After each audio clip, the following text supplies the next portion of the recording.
इस बार इस भजन को तैयार करते समय सच में मेरी एक ही प्रार्थना थी, और वो मेरी ये प्रार्थना थी कि सच में आपके जीवन में शांति देने वाले और आपको जीत दिलाने वाले प्रभु यीशु मसीह की स्तुति और जय जयकार आपके दिन में, आपके जीवन में दिन ब दिन जो है ना वो बढ़ती जाए, ये मेरी प्रार्थना थी। आज हमने 1 नंबर आयत को देखा था। 1 नंबर आयत की शुरुआत जो है ना, परमेश्वर ये कहते हुए, वचन जो है ये कहते हुए करता है कि यहाँ की स्तुति करो। आइए मिलकर हम कहें, यहाँ की स्तुति करो, यहाँ की स्तुति करो। ये जो यहोवा की स्तुति करो, ये जो शब्द है हमारे हिंदी का, इंग्लिश में इसी शब्द को हम कहते हैं प्रेज द लॉर्ड। हमने बहुत बारी आपस में प्रेज द लॉर्ड कहते हैं। उसका अर्थ जो है वो ये निकलता है कि यहाँ की स्तुति करो, यहोवा की स्तुति करो। और इसी शब्द को हम इब्रानी भाषा के अंदर हालेलुया भी कहते हैं। हालेलुया शब्द जो है ना, उसका अर्थ ये बनता है यहोवा की स्तुति करो, यहाँ की स्तुति करो। मैं आपको बताना चाहता हूं कि ये जो पवित्र शास्त्र है ना, पवित्र शास्त्र सच में उन कहानियों से भरा हुआ है जहां परमेश्वर के लोगों ने जब परमेश्वर की स्तुति और परमेश्वर की जय जयकार की, तब स्तुति करते समय या स्तुति करने के बाद, स्तुति और जय जयकार करने के बाद उन्होंने बहुत सी अद्भुत और अनोखी चीजों का अनुभव अपने जीवन में किया, स्तुति करते समय या फिर स्तुति और जय जयकार करने के बाद। उदाहरण के तौर पर आपको बताऊं कि जिस समय लोगों ने स्तुति शुरू की या स्तुति खत्म की, जिस समय लोगों ने ऊंची आवाज में परमेश्वर की जय जयकार करनी शुरू की, उस समय जो है ना जेल के दरवाजे खुलने शुरू हो गए। उस समय जो है ना शैतान जो है ना वो कंफ्यूज होना शुरू हो गया। उस समय दुष्ट आत्माएं जो है ना वो भागनी शुरू हो गई। उस समय दीवारें जो है ना वो गिरनी शुरू हो गई। उस समय नामुमकिन जो है ना वो मुमकिन होना शुरू हो गया। उस समय ये सब कुछ परमेश्वर की स्तुति और जय जयकार करने के द्वारा विश्वासियों के जीवन में हुआ था। बाइबल हमें इस बारे में बताती है। कभी कभी शांति से मन में गुनगुनाने से ज्यादा ऊंचे आवाज में की गई परमेश्वर की जो स्तुति और जय जयकार है, वो हमारे सामने खड़ी हुई मुश्किलों और परेशानियों को खत्म कर देती है। मुश्किल और परेशानियों की जो दीवारें होती है ना, वो सच में हमारी जय जयकार गिरा देती है उन दीवारों को। सच में जिस समय आप ऊंची आवाज में कहते हैं कि आज मैं प्रभु की स्तुति करूंगा, आज मैं सभी भक्तों की सभा में प्रभु के नाम को अपने शब्दों के द्वारा ऊंची आवाज में और ऊंचा उठाऊंगा और उसकी जय जयकार करूंगा कि मेरे प्रभु की करुणा सदा की है, मेरे प्रभु की करुणा सदा की है, तब परमेश्वर आपके मुंह से निकली उस जय जयकार के शब्दों को सुनता है और सुनकर वो अपने स्वर्गदूतों को एक्टिव कर देता है, स्वर्गदूतों को सच में। और वो जो स्वर्गदूत जो एक्टिव हो जाते हैं उस समय, सच में वो हमारे पास आकर उस समय हमारी उस ऊंची आवाज से की गई स्तुति और जय जयकार के द्वारा हमें रिहाई देते हैं, हमें चंगाई देते हैं। वो स्वर्गदूत हमें मुक्ति देते हैं, जीवन देते हैं, नई आशा देते हैं, नई शक्ति देते हैं। और सबसे बड़ी बात, हमारे जीवन की जरूरतों को वो स्वर्गदूत पूरा करते हैं। ये सब जो है कैसे होता है? परमेश्वर की स्तुति करने के द्वारा। जब स्तुति करते हैं तब परमेश्वर अपने स्वर्गदूतों को हुक्म देता है कि जा मेरा बेटा मुझे पुकार रहा है, जा मेरी बेटी मुझे पुकार रही है। सच में इसीलिए हमारे लिए ऊंचे शब्दों से परमेश्वर की जय जयकार करते हुए प्रभु की स्तुति करनी बहुत जरूरी है, बहुत जरूरी। सच में जितनी देर हम आराधना में रिएक्शन नहीं देंगे ना, हमारी आत्मा सोती रहेगी। रिएक्शन का मतलब है, मालूम है आपको क्या होता है रिएक्शन का मतलब? कि अगर सच में हमने कुछ बोला है तो रिएक्शन देना। अगर मैं पूछता हूं कि रोहित आप कहां पर बैठे हो, आवाज आई कहां पर बैठा है। अगर सच में परमेश्वर आज पूछता है कि राजू जी आप कहां पर बैठे हो, आवाज आई। सच में इसको कहते हैं रिएक्शन देना। अगर हम चाहते हैं ना कि परमेश्वर का वचन मेरी आत्मा में भर जाए और मेरे अंदर से स्तुति उमड़ उमड़ कर निकले, तो उसके लिए हमें रिएक्शन देना जरूरी है। रिएक्शन, बिना रिएक्शन के एक्शन नहीं होता, याद रखिए। रिएक्शन होगा तो एक्शन होगा। सच में हमें रिएक्शन देना जरूरी है। सच में आज अगर किसी भी वचन को आप अपना वचन बनाना चाहते हो, अगर आप चाहते हो कि परमेश्वर का वचन आपके मुंह के अंदर जाए, तो आपको क्या करना है? आमीन कहते हुए अपने मुंह को खोलना पड़ेगा। जब मुंह खोलेंगे तब ये वचन की रोटी जो है ना वो आपकी आत्मा के अंदर जाएगी, और जब वचन की रोटी आपके आत्मा में अंदर जाएगी तो वो आपकी आत्मा को सामर्थ्य भर देगी। सच में आराधना में रिएक्शन बहुत जरूरी है। परमेश्वर भी जानना चाहते हैं कि आप कहां पर बैठे हैं। परमेश्वर आपके लिए वचन भेज रहे हैं, पर आप जो है अपनी मस्ती में खोए हुए हैं, कुछ और सोच रहे हैं। सच में जिस वचन को लगता है कि परमेश्वर ने ये वचन मेरे लिए भेजा है, उस वचन को ऊंची आवाज में आमीन कहकर ग्रहण करते हुए अपनी आत्मा में भरिए। तब सच में हमारा जीवन बदलेगा, तब स्वर्गदूत एक्टिव होंगे, तब बड़े बड़े कार्य जो है वो हमारे जीवन में होने शुरू होंगे। Hallelujah, hallelujah. सच में आप आराम से बैठते हुए नहीं, सोते हुए नहीं, सच में आमीन, हालेलुया, सच में परमेश्वर की जय जयकार करते हुए इस समय अपने कानों को और अपने मन को और अपने मुंह को खोलने वाले परमेश्वर के सभी प्यारे बनने की आप सबसे गुजारिश करता हूं। भजन संहिता 47 की जिस समय हम 47 की 1 और 2 नंबर आयत को देखते हैं, तो 47 की 1 और 2 में इस तरह से लिखता है भजनकार कहता है कि हे देश देश के सब लोगों तालियां बजाओ, तालियां। क्या करने के लिए कहता है? तालियां। परमेश्वर की आराधना में तालियां बजाओ। लेखक कहता है कि ऊंचे शब्दों से परमेश्वर के लिए जय जयकार करो, जय जयकार, क्योंकि यहोवा परम प्रधान और भय योग्य है, वह सारी पृथ्वी के ऊपर महाराजा है, महाराजा। सच में यहां पर आराधना में बैठकर जो हम आमीन कह रहे हैं, हालेलुया कह रहे हैं, आराधना में जब हम तालियां बजाते हैं, वो आगे कौन खड़ा है उसके लिए नहीं, उस आगे खड़े होने वाले के ऊपर कौन खड़ा है उसके लिए हम तालियां बजाते हैं, उसके लिए। सच में आइए हम एक बड़ी जोर से परमेश्वर के लिए तालियां बजाते हैं।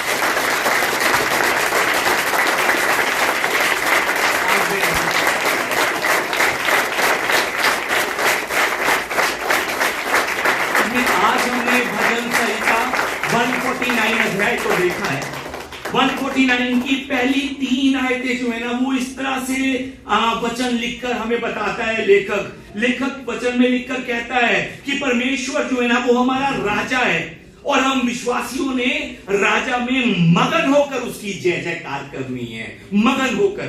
2 नंबर आयत में लिखा हुआ है अपने राजा के कारण मगन हो। क्या हो? राजा के कारण मगन हो।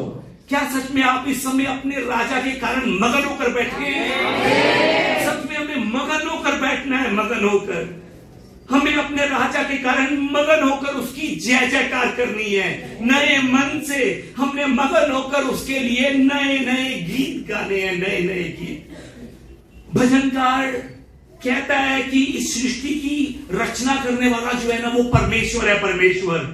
और वो परमेश्वर जिसने इस जगत की रचना की है, इस सृष्टि की रचना की है, वो परमेश्वर जो है ना तुम्हारा भी रचने वाला परमेश्वर है। तुम्हें भी परमेश्वर ने अपने हाथों से बनाया है, इसीलिए तुमने अपने राजा में आनंदित और मगन होकर रहना है। सच में भजनकार कहता है कि अपने जीवन की हर एक परेशानी में भी हमने ये याद रखना है कि हमारा राजा कौन है। हमने ये याद रखना है हर एक परेशानी में कि हमारा राजा कौन है और हम किसकी प्रजा हैं। हमें क्या रखना है? याद रखना है। क्या याद रखना है? कि हमारा राजा कौन है और हम किसकी प्रजा हैं। हर एक सिचुएशन में याद रखना है। सच में हमें ये याद रखना है कि मेरा प्रभु यीशु हमारा राजा है, और वो हमारा राजा जो है ना वो हर एक मुश्किल से हमें बचाएगा, वो हर एक परेशानी से हमारी रक्षा करेगा, वो हर एक मेरी जिम्मेवारियों को वो उठाएगा, और अंत में वो मेरा राजा हमें विजय भी दिलवाएगा। सच में हमें ये बात याद रखनी है कि हम किसकी प्रजा हैं और हमारा राजा कौन है। भजनकार कहता है कि इसीलिए वो तुम्हें विजय दिलाएगा, वो सच में तुम्हारी जिम्मेवारी उठाएगा, वो तुम्हारी जरूरतों को पूरा करेगा। इसीलिए तुम नाचते हुए उसके नाम की स्तुति करो, डफ और वीणा बजाते हुए उसकी जय जयकार करो, उसके भजन गाओ। भजनकार कहता है सच में डफ और वीणा मतलब कि ये जितनी भी वर्शिप के समय में हम जो इंस्ट्रूमेंट बजा रहे हैं, पियानो, गिटार, ऊंची आवाज में जय जयकार कर रहे हैं, ड्रम बजा रहे हैं, ये कौन बजा सकता है? जिसका राजा परमेश्वर है, जिसको विश्वास है कि वो मुझे आगे भी संभालेगा, जिसे विश्वास है कि उसने मुझे अभी तक संभाला है, बचाया है, अभी तक मेरी रक्षा की है, वो आगे भी रक्षा करेगा। सिर्फ वही ये बजा सकता है, वही ऊंची आवाज में परमेश्वर की महिमा के गीत गा सकता है। 4 नंबर आयत के अंदर लेखक कहता है कि सच में अपनी प्रजा का ऐसा रूप देखकर, कैसा रूप? नाचने का रूप देखते हुए, तालियां बजाने का रूप देखते हुए, ऊंची आवाज में परमेश्वर की स्तुति का जो रूप है वो देखते हुए, परमेश्वर जो है ना अपनी प्रजा से क्या होता है? प्रसन्न होता है, प्रसन्न। आज भी इस आराधना में हम सबको नाचते हुए, गाते हुए, अपनी स्तुति करते हुए, सच में हमारी तालियों की आवाज परमेश्वर सुन रहे हैं। याद रखिए इस बात को। और वो सुन रहे हैं, और जैसा वचन में लिखा है कि जब वो अपनी प्रजा को देखता है कि उसकी प्रजा मगन होकर बैठी हुई है, उसमें उठकर बैठी हुई है उसमें, तो वो अपनी प्रजा की ओर देखकर प्रसन्न होता है। याद रखिए इस बात को। और प्रसन्न होने के साथ साथ वो अपने नम्र लोगों को, जो दूसरों की परवाह किए बिना कि दूसरा क्या सोचेगा, मेरी आवाज अच्छी है या नहीं है, दूसरा क्या सोचेगा, उन दूसरे लोगों की परवाह किए बिना ऊंची आवाज में अपने राजा के लिए जय जयकार करते हैं। सच में मुश्किलों में भी जीत का जश्न मनाते हैं। उन्हें जो है ना परमेश्वर जो है ना शोभा मान करेगा, लिखा है। जो मुश्किलों में रहकर भी जीत का जश्न मनाते हैं, जीत का। सच में यहां तक पहुंचने से पहले हम हारे हुए थे, और जिस समय हम परमेश्वर के भवन में पहुंचे, हमने स्तुति के द्वारा जीत की घोषणा कर दी है। घोषणा कि सच में जीत मेरी होगी, ये घोषणा हमने कर दी है। आज सच में आप अगर परमेश्वर की प्रजा हैं तो वो आपका राजा है, राजा। इसलिए एक बात को याद रखिए कि उसकी प्रजा चाहे जितनी मर्जी कमजोर हो, जितनी मर्जी कमजोर हो, जितनी मर्जी कमजोर हो, परमेश्वर आपका राजा होने के कारण अंत में विजयी परमेश्वर की प्रजा होगी। याद रखिए इस बात को। सच में, क्या सच में आप इस बात पर विश्वास करते हैं?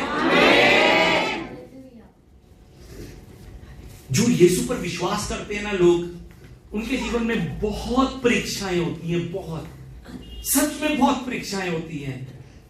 झूठ के पीछे चलने वाले की परीक्षा नहीं होगी, सच्चाई के पीछे चलने वाले की बहुत परीक्षा होगी। मृत्यु के पीछे चलने वाले की परीक्षा नहीं होगी, जीवन के पीछे चलने वाले की परीक्षा होगी। गलत रास्तों पर चलने वाले की परीक्षा नहीं होगी, सही रास्ते पर चलने वाले की बहुत परीक्षाएं होती हैं, बहुत।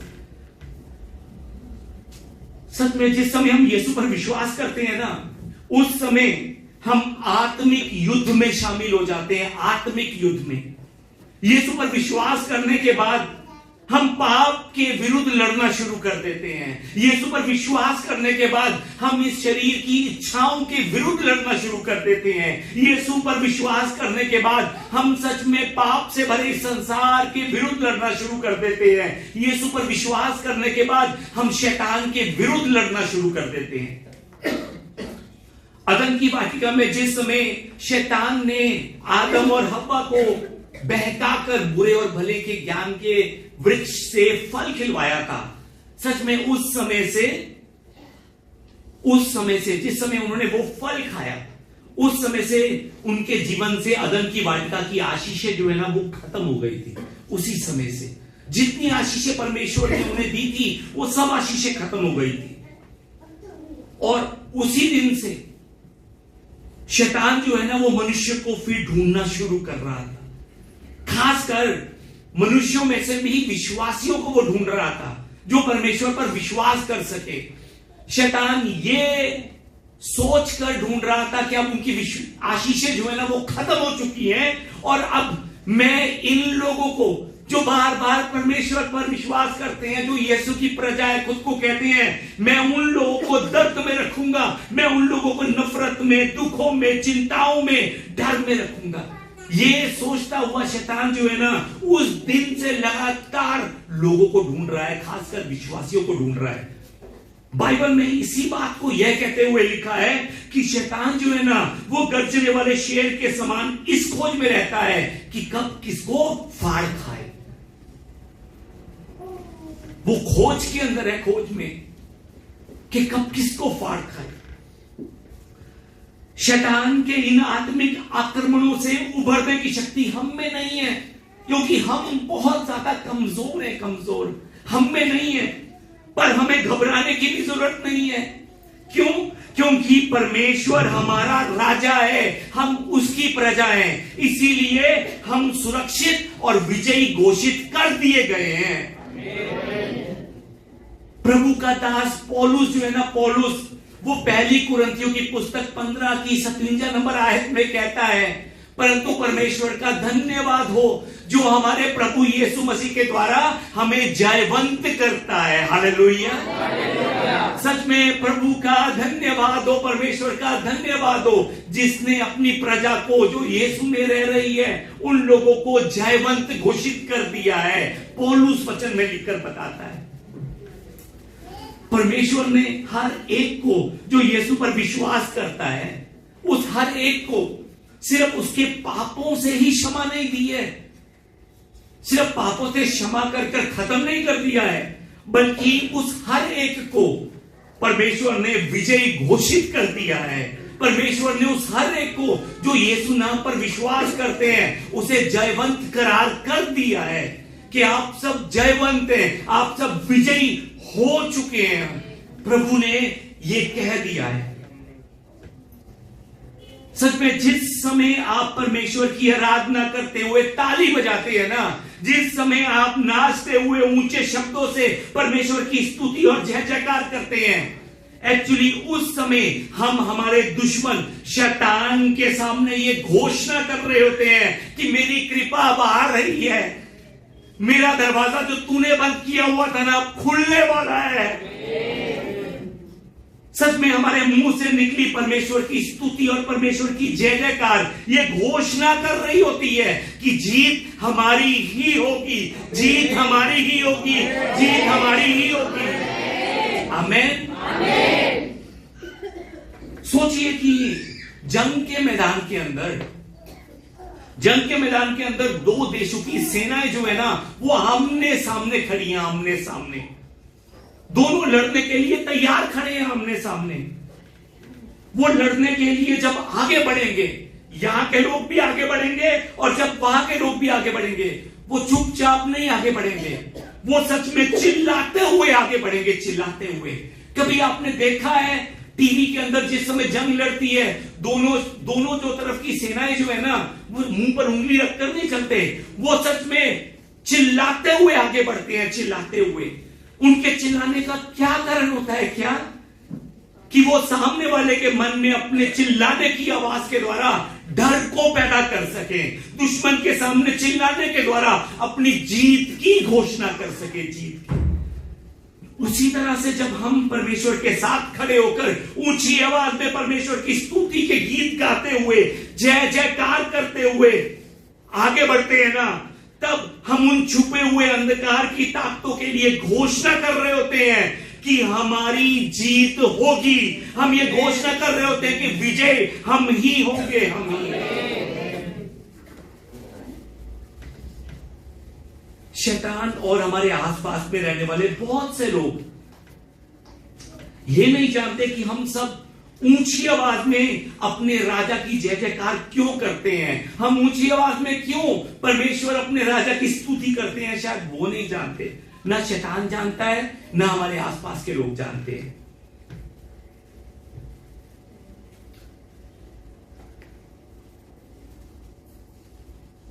सच में उन्हें यह बात समझ में नहीं आती कि क्यों हम इतना उछल उछल कर, तालियां लगा लगा कर, नाचते हुए परमेश्वर की स्तुति करते हैं। उन्हें यह बात समझ में नहीं आती, ना समझ में आ सकती है। पर हां, वो इतना जरूर जानते हैं कि आज ये जो विश्वासी लोग जो तालियां लगा रहे हैं ना, आज ये विश्वासी लोग जो सच में नाच नाच कर ऊंची आवाज में परमेश्वर अपने राजा की जय जयकार कर रहे हैं ना, उसका कारण है, कारण वो इतना जरूर जानते हैं और वे समझ जाते हैं कि सच में आज भी इन विश्वासियों के लिए परमेश्वर ने कोई नया दरवाजा खोल दिया है। सच में वो ये समझ जाते हैं कि आज भी कहीं पर इन विश्वासियों की मुश्किल की दीवारें गिरनी शुरू हो चुकी हैं। वो ये समझ जाते हैं कि आज भी कहीं ना कहीं फाइनेंस की प्रॉब्लम जो है ना वो पूरी होनी शुरू हो चुकी है। वो समझ जाते हैं कि आज भी कोई खोया हुआ वापस इनके जीवन में आ रहा है। वो ये समझ जाते हैं कि सच में आज बहुत से लोग अपनी बीमारियों से चंगाई को पाएंगे। वो ये समझ जाते हैं कि सच में आज किसी ना किसी टूटा हुआ घर फिर से आबाद हो जाएगा, फिर से बच जाएगा। वो ये समझ जाते हैं कि हाँ आज भी कोई ना कोई नशे को छोड़ने वाला है। याद रखिए, ये स्तुति और ये जय जयकार सिर्फ स्तुति नहीं है, सिर्फ जय जयकार नहीं है, बल्कि ये शैतान के सामने हमारे जीत की घोषणा है। आइए हम एक बड़ी तालियों के साथ शैतान को अपनी जीत की घोषणा। हालेलुया।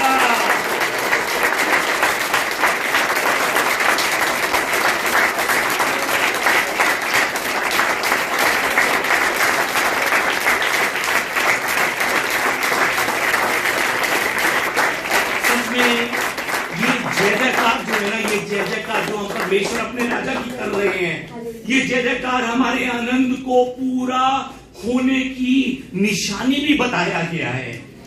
कौन आनंद से नहीं भर पाता? जो जय जयकार नहीं कर पाता, पर जो जय जयकार कर रहा है वो आनंद से भरा हुआ है, भरा हुआ।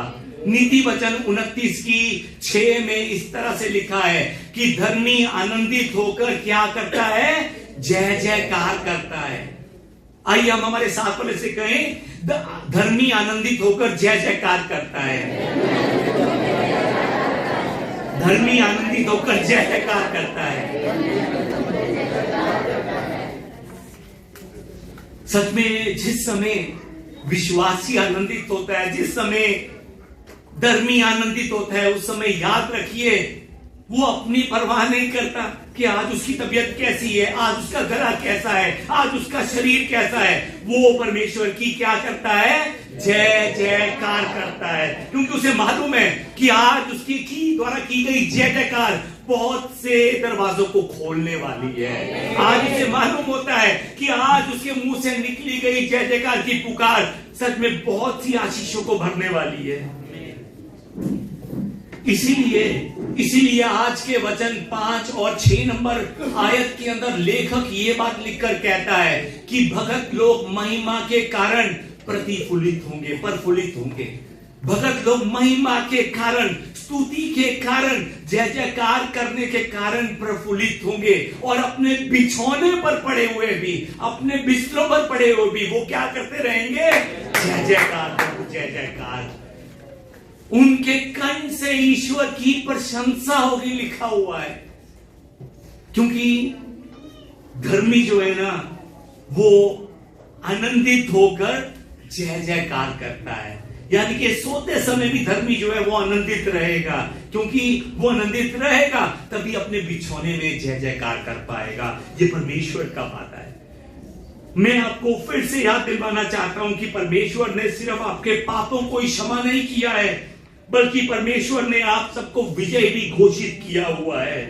बस वो स्तुति और परमेश्वर की ऊंची आवाज में की जाने वाली जय जयकार पूरी होने के बाद वो विजय का बाजा जो है ना वो हमारे जीवन में बजना शुरू हो जाता है।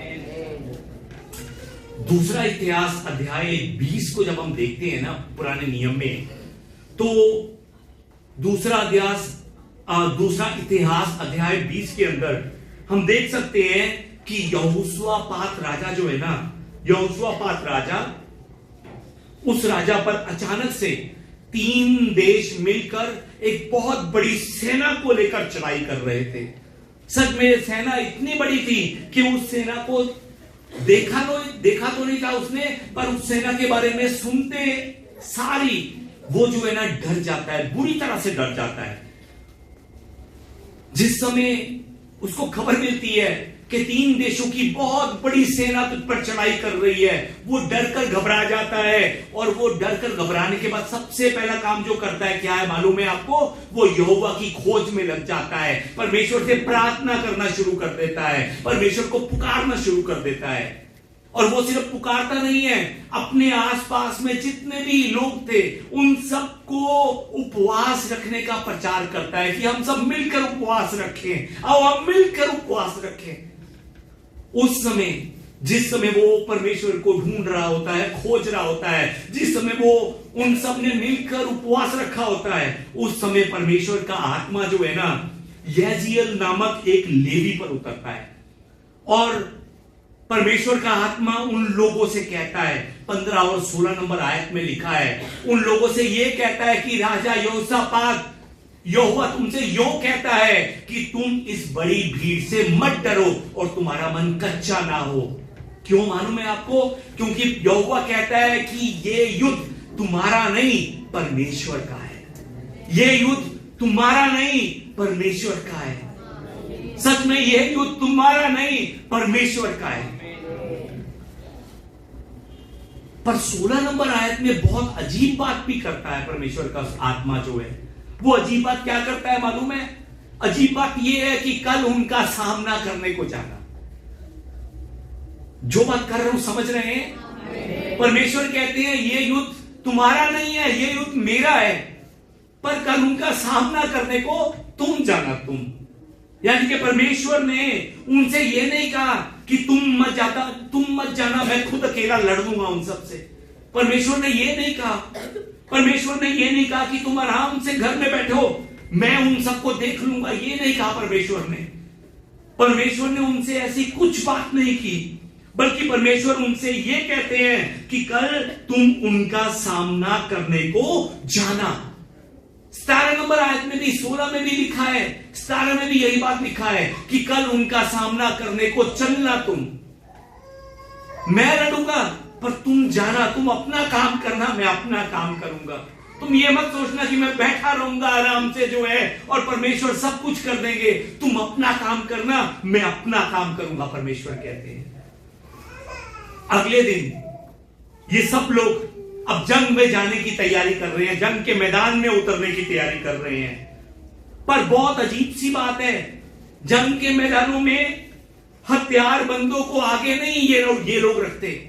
यहोशापात जो है ना, हथियारबंदों को सब पीछे कर देता है कि हमें हथियारों की जरूरत नहीं है, पीछे आ जाओ। परमेश्वर ने हमें जाने के लिए कहा है, हम जाएंगे। परमेश्वर हमारे लिए लड़ेगा, इसलिए हमें हथियारबंदों की जरूरत नहीं है। हथियार से भरे हुए लोगों सब पीछे आ जाओ, पीछे। उन सबको पीछे कर वो क्या करता है? परमेश्वर की स्तुति करने वाले लोगों को वो आगे खड़ा करता है, सबको आगे खड़ा करता है। जो परमेश्वर की जय जयकार करते हैं उन सबको वो आगे खड़ा करता है। जो बात कर रहा हूं समझ पा रहे हैं? वो जंग लड़ने के लिए जा रहे हैं, किसी म्यूजिकल प्रोग्राम में नहीं जा रहे हैं। जंग के मैदान के अंदर हथियारबंदों को आगे होना चाहिए। पर यहोशापात ने परमेश्वर पर विश्वास किया, उसने हथियारबंदों को पीछे कर दिया और परमेश्वर की स्तुति और जय जयकार करने वाले लोगों को उसने आगे खड़ा कर दिया। आगे अब वो लोग परमेश्वर की स्तुति जो है ना, वचन में लिखा है कि अत्यंत ऊंचे स्वर से करने लगे, ऊंची आवाज में वो परमेश्वर की जय जयकार करने लगे। और जिस समय, आगे वचन में लिखा है कि जिस समय वे गाकर स्तुति करने लगे, उसी समय परमेश्वर ने उनके दुश्मनों को मार गिराया। हालेलुया। इन लोगों को परमेश्वर ने, इनके दुश्मनों को कब मार गिराया?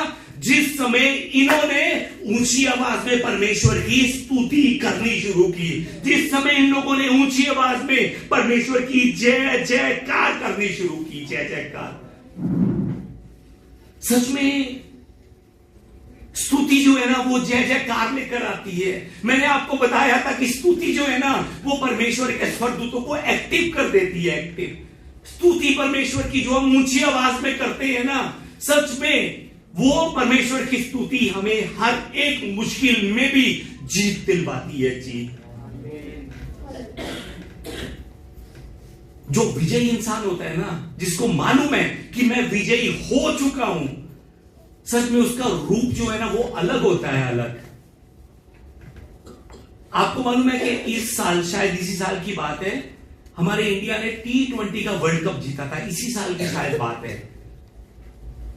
जिस समय हमारी इंडिया की टीम ने T20 का वर्ल्ड कप जीता था, एक्चुअली अभी जीता भी नहीं था, अभी भी 2 गेंदें पड़ी हुई थी। उसी समय से 2 गेंदें पहले से जितने भी भारतीय प्लेयर थे, जितने भी भारतीय हैं, उन सब के चेहरे पर आनंद छा गया था, आनंद। अभी 2 गेंदें पड़ी हुई थी, एक अगर नो बॉल हो जाती खत्म हो जाती गेम।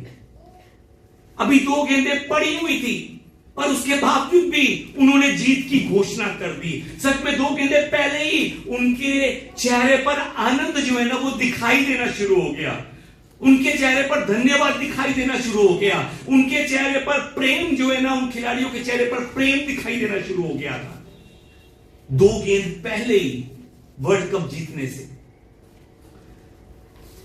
प्रभु यीशु मसीह के साथ रहने वाले विश्वासियों के चेहरे और उनके मन भी जो है ना वो आनंद से भर जाते हैं, भरे रहते हैं। जीतने के बाद नहीं, जीत हासिल होने से पहले ही उनकी आत्मा और उनका मन जो है ना वो आनंद से भरना शुरू हो जाता है। इसी कारण वो परमेश्वर की स्तुति और महिमा करता है। इसी कारण वो ऊंची ऊंची आवाजों में परमेश्वर की जय जयकार करता है, क्योंकि उसे मालूम होता है कि विजय मेरी होगी, मेरा परमेश्वर मेरे साथ है, उसने मुझे विजयी जयवंत घोषित कर दिया है, उसे मालूम होता है। ये मैं फिर से आपको बताऊं तो सच में वो विश्वासी जो आराधना में मेहनत करता है, अपने मन को परमेश्वर के सामने उड़ेल देता है, सच में वो विजयी है। इसीलिए वो सदा आनंदित रहता है, इसीलिए वो परमेश्वर का धन्यवाद भी करता है, इसीलिए वो प्रेम भी करता है, इसीलिए वो परमेश्वर के अनुग्रह से भी भरा रहता है। और ये सब चीजें उसके मुंह से परमेश्वर की स्तुति और जय जयकार के द्वारा निकलती है। ये जय जयकार जो है ना वो हमारा विश्वास भी है कि प्रभु हाँ, मुझे विश्वास है कि तूने जीत दिलवा दी है, मुझे विश्वास है कि तूने अद्भुत कार्य कर दिए हैं। प्रेरितों के पुस्तक अध्याय 16 को जब हम देखते हैं तो 16 में पौलुस और सिलास दोनों जेल के अंदर बंद होते हैं। पर पौलुस और सिलास दोनों जेल के अंदर बंद होकर परमेश्वर के भजन गा रहे होते हैं, परमेश्वर की स्तुति जय जयकार कर रहे होते हैं, और जितने भी जेल में आसपास के लोग हैं वो सब उन्हें जय जयकार करता हुआ सुन रहे होते हैं। और हम सब ने वो वचन पढ़ा है और हम सब जानते हैं कि जिस समय वो जय जयकार कर रहे होते हैं उस समय एक भूकंप आता है, उस समय बंदी गृह की नींवें जो है ना वो हिल जाती हैं, उस समय सब द्वार खुल जाते हैं, उस समय उनके सब बंधन जो है ना वो खुल जाते हैं। ये सब कब हुआ? जब वे परमेश्वर अपने राजा की उन परेशानियों में रहने के बाद भी स्तुति और जय जयकार कर रहे थे, उस समय ये चमत्कार जो है ना उनके जीवन में होता है। हालेलुया। सच में हमें भी ये याद रखना है कि जब हम भी जय जयकार करते हुए अपने राजा की स्तुति करते हैं तब परमेश्वर हमारे लिए भी नए दरवाजों को खोलता है, तब परमेश्वर हमारे बंधनों को भी खोलता है, तब हमें चंगाई मिलती है। सच में जय जयकार की ऊंची आवाज जो है ना वो हमारी आशीषों की जो डील है ना उस पर सील लगा देती है, सील मोहर लगा देती है कि ये आशीषें इसकी ही हैं। हो सकता है कि आज भी कुछ लोग मन में सोच रहे हो कि सच में ये शोर मचाने वाले लोग हैं।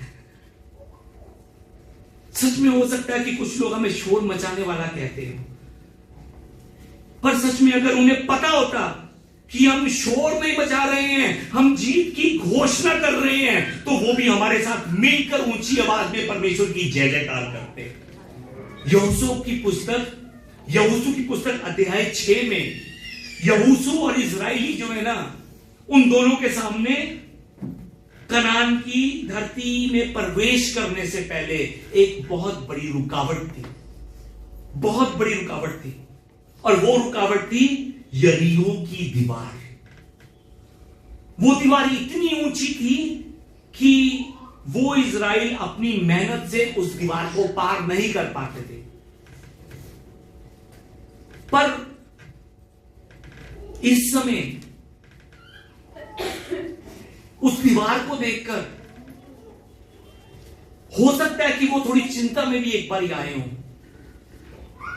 क्योंकि उन्हें मालूम है कि उनकी और आशीषों के बीच में इस समय ये यरीहो की दीवार खड़ी हुई है। कनान में प्रवेश करने के लिए, आशीष को पाने के लिए उन्हें इस दीवार के पार जाना ही जाना होगा, तभी कनान की धरती में वो प्रवेश कर सकते हैं, तभी उनके जीवन में आशीषें आ सकती हैं।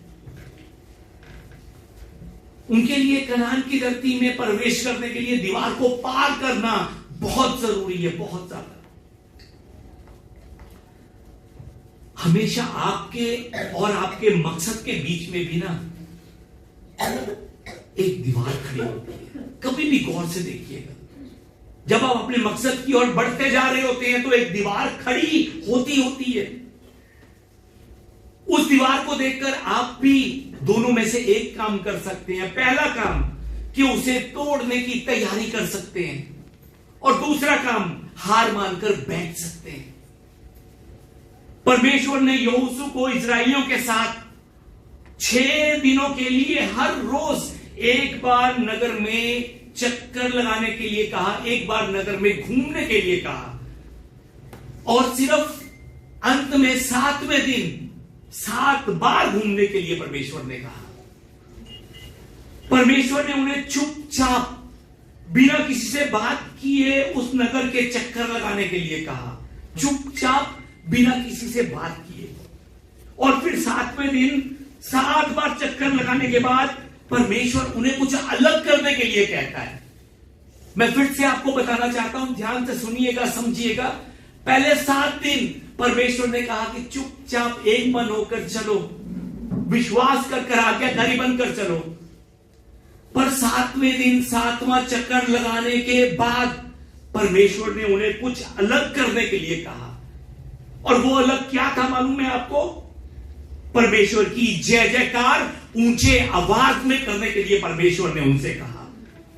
सच में जिस समय इस्राएलियों ने विश्वास किया कि हां परमेश्वर ने हमें कहा है चुपचाप चलना है, मैं यरीहो की दीवारों को तोड़ूंगा, उन्होंने विश्वास किया, उन्होंने परमेश्वर की आज्ञा का भी पालन किया। और मैं आपको बताना चाहता हूं कि सिर्फ विश्वास करना, आज्ञा को पालन करना, आज्ञाकारी बनकर चलना, ये इनफ नहीं है, ये बहुत नहीं भी हो सकता। विश्वास करना, आज्ञाकारी बनकर एक साथ चलना उस जीत का एक हिस्सा था। हिस्सा वो जीत नहीं थी, जीत का एक हिस्सा था। पर मैं आपको यह बताना चाहता हूं कि वो दीवारें कैसे गिरी। वचन में लिखा है, लोगों ने जय जयकार किया, बड़ी ही ध्वनि से उन्होंने जय जयकार किया। वचन हमें बताता है कि जिस समय उन लोगों ने परमेश्वर अपने राजा की जय जयकार करनी शुरू की, उस समय यरीहो की दीवार जो है ना वो ढिलनी शुरू हो गई, उसकी नींवें जो है ना वो निकलनी शुरू हो गई और वो दीवार गिर गई जय जयकार के द्वारा।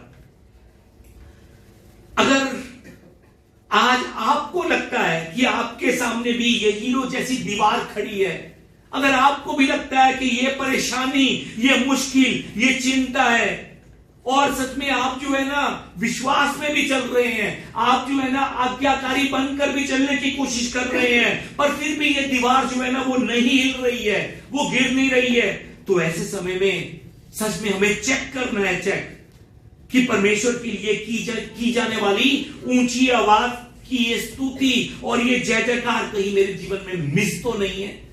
मैं विश्वास भी कर रहा हूं, आज्ञाकारी भी बना हुआ हूं, पर ये दीवार अगर अभी भी नहीं हिल रही तो हमने सच में चेक करना है कहीं पर ये जय जयकार की कमी तो नहीं है मेरे जीवन में। आप प्रार्थना करते हैं, वचन पढ़ते हैं, वचन के अनुसार चलते हैं, पर अब और आगे बढ़ने का समय आ चुका है, और वो समय है अपने राजा की ऊंची आवाज में जय जयकार करने का समय। मैं आपको बताना चाहता हूं कि आज यरीहो की दीवार के सामने आप में से बहुत से लोगों का 7वां दिन भी हो सकता है,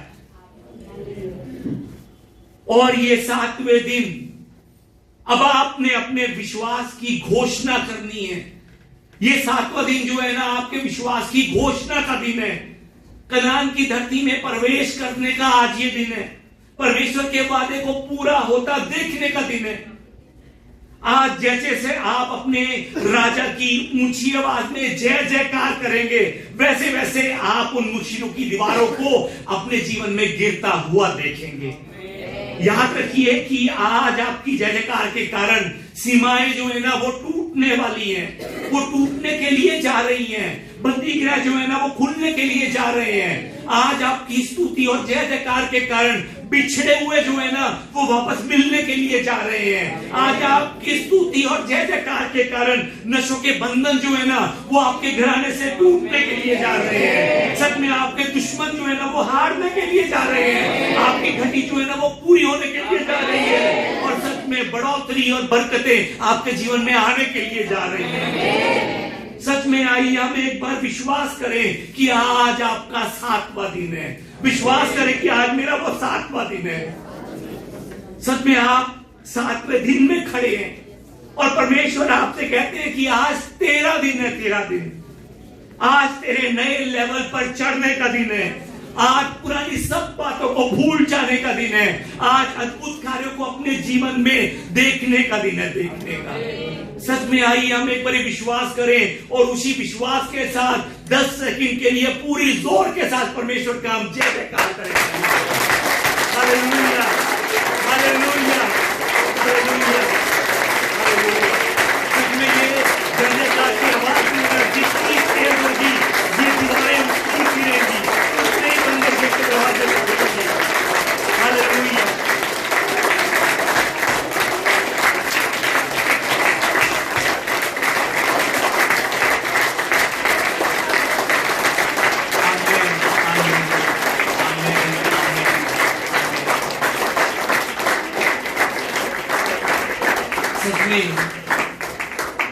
सच में ये तालियों का शोर नहीं था, ये तालियों की गूंज नहीं थी, ये हमारे जीत की घोषणा थी जो आज हमने शैतान के सामने की है।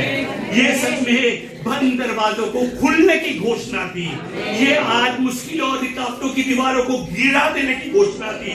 ये आज डर और चिंताओं के बंधनों को मुक्त होने की घोषणा थी। ये सच में ये तालियां जो आपने बजाई आपके विजयी होने की घोषणा है। सच में मुझे याद है कि मैं 2 साल पहले अमेरिका गया था।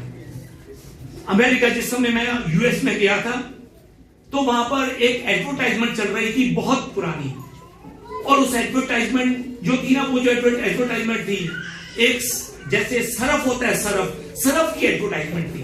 और उस सरफ का नाम मालूम है आपको क्या था? शाउट। और वो एडवर्टाइजमेंट ऐसे थी कि एक बच्चा मिट्टी से लिपड़ा हुआ आता है, मिट्टी से भरा हुआ आता है, तो एक इंसान उसकी मां से पूछता है कि तेरे बेटे के कपड़े जो है ना वो मिट्टी से लिपट चुके हैं, क्या करेगी तू? वो कहती है कि मैं शाउट करूंगी, शाउट। फिर उसका पति कमीज लेकर आता है, कालक से भरी होती है कमीज, तो फिर से वो पूछता है इंसान कि तेरा पति कालक से भरी हुई कमीज को लेकर आया है, तू क्या करेगी? वो कहती है मैं शाउट करूंगी, आई विल शाउट। सच में आज हमने भी शाउट करना है, आज हमने भी जय जयकार कर दी है परमेश्वर के सामने। सच में आज अगर हमें लगता है, आज हमसे अगर शैतान कहता है कि तेरी मुश्किलें खत्म नहीं हो रही है, तू क्या करेगी? हमने कहना है कि मैं भी शाउट करूंगी आज। अगर आज सच में हमें लगता है कि सच में शैतान मुझसे कह रहा है कि तेरी परेशानियां खत्म नहीं हो रही, क्या करेगा तू? हमने कहना है कि आज मैं शाउट करूंगा, शाउट। हमने भी विश्वास से कहना है, हमने भी नाचते हुए तालियां बजाते हुए कहना है। याद रखिए जिस समय हम शाउट करेंगे, प्रभु के नाम से शाउट करेंगे, जीत हमारी होगी, शैतान भागेगा, दुश्मन भागेंगे, वो हारेंगे। आइए मिलकर हम प्रभु के सामने ये घोषणा करते हुए चले कि ना रथ ना घोड़े विजय दिलाएंगे। जिस समय मेरा मसीहा मेरे साथ में है तब जीत हम जाएंगे।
यीशु मसीह की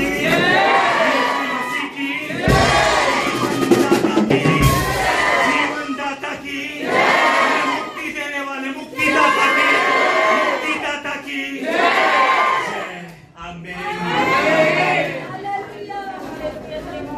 पिता परमेश्वर, सच में धन्यवाद प्रभु जी। प्रभु जी हमें आशीर्वाद दीजिए कि हम सिर्फ विश्वास में नहीं, सिर्फ आज्ञाकारी बनकर ही नहीं, बल्कि अपनी जीत की घोषणा आपकी जय जयकार करते हुए चल सके प्रभु, अपने राजा की स्तुति करते हुए चल सके प्रभु। आज जब मुश्किलें हमारे सामने आए और हमारे सामने आकर हमसे पूछे कि अब तू क्या करेगा, तो हम भी कह सकेंगे कि I will shout to the Lord. मैं परमेश्वर की स्तुति करूंगा, मैं परमेश्वर की जय जयकार करूंगा। जिस समय चिंताएं हमें घेर ले और अगर हमसे पूछे कि तू क्या करेगा, उस समय हम भी कह सके I will shout to the Lord. मैं परमेश्वर की जय जयकार करूंगा, मैं यीशु की स्तुति करूंगा। पिता परमेश्वर आशीर्वाद दीजिए कि प्रभु हम आपकी स्तुति सच्चे मन से कर सके। प्रभु जी अपनी मुश्किलों में खड़े होकर, अपनी परेशानियों से घिरे हुए जब हम आपकी जय जयकार करें, सच में प्रभु जी उस समय से अपने स्वरूप को एक्टिव कर पिता परमेश्वर उनको भेजिए, ताकि प्रभु जी आपकी प्रजा के जीवन में वो आपके स्वतंत्र कार्य कर सके। प्रभु पिता परमेश्वर, सच में आज हमें बताने के लिए धन्यवाद। सच में सोच में था कि मैं तो विश्वास भी करता हूँ, आज्ञा पर चलने के लिए मेहनत भी करता हूँ, पर फिर भी क्यों दरवाजा बंद है। प्रभु जी आज आपने बताया क्योंकि हमारा मुंह बंद था, इसलिए दरवाजा बंद था। प्रभु जी आशीर्वाद दीजिए कि अब से विश्वास में आज्ञाकारी बनकर चलते हुए हमारे पिता परमेश्वर मुंह से अपनी जय जयकार को आने दीजिए प्रभु, ताकि प्रभु जी जिस समय ये मुंह आपकी जय जयकार के लिए खुले, उस समय यही लोग की दीवारें गिरनी शुरू हो जाए। जिस समय ये मुंह आपकी जय जयकार करने के लिए चले, उस समय पिता परमेश्वर बंदरगाह की नींवें भी उखड़नी शुरू हो जाए। प्रभु जी हमारा ये मुंह आपकी जय जयकार करने के लिए बड़े, उस समय प्रभु उस समय उन आशीषों की बरसात को जो पिता परमेश्वर आप हमारे जीवन में बरसाना चाहते हैं, उन आशीषों की बरसातों को बहाना शुरू कर दीजिए। पिता परमेश्वर हमें मदद कीजिए कि प्रभु अब से हम सच में और जोर के साथ और आत्मा से भरे हुए आपकी जय जयकार करते आगे बढ़ सके। हमारी मदद कीजिए, सहायता कीजिए।